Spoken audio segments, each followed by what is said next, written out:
भैया नमस्कार प्रणाम। हम रिपोर्टर प्रमोद कुमार। आई हम एगो गांव में ऐसा जगह आयल बनी कि यहाँ एगो स्टार बन की उनका बारे में रहुआ लोग कल्पना न कलो के। आई हम वो स्टार से भेंट करावो तनी। स्टार साहब तनी हमें अपना बारे में कुछ बताई।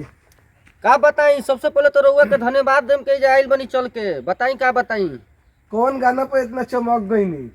गाना तो आजकल कोनो चमक जाता भैया, सब जनता के देन बा। सबसे पहले है देखी है भगवान के सबके देन बा। तो यही जब बताओ जाओ जनता के सामने, इनमें जनता के का कहल जाओ। जनता तो भगवान बा हमारा खातिर, भगवान बा। हे भगवान तो है के प्रणाम करी हम डेली सवेरे।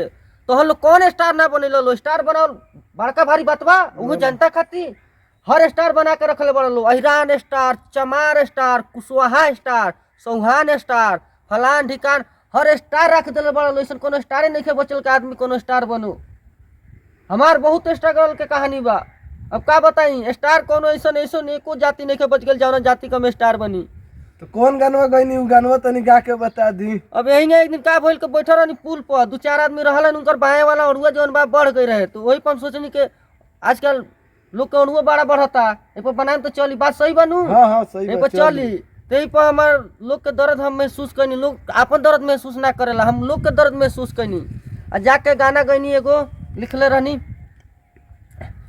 दर्द होता केतना हमारा केहू के बुझा तो ना बा।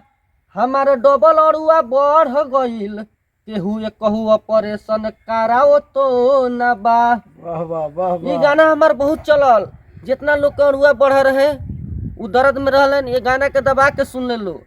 ये गाना हमारे यूट्यूब पर 1.5 मिलियन गईल बा। यही अड़ुआ बढ़त रही तो मिलियन छुअत रही, एकदम छुअत रही। बाकी जनता लोग के सपोर्ट रही तो एकदम मिलियन छुअत रही। अब जनता लोग तो भगवान बनी, कोनो स्टार बना देता नहीं रहुआ लोग।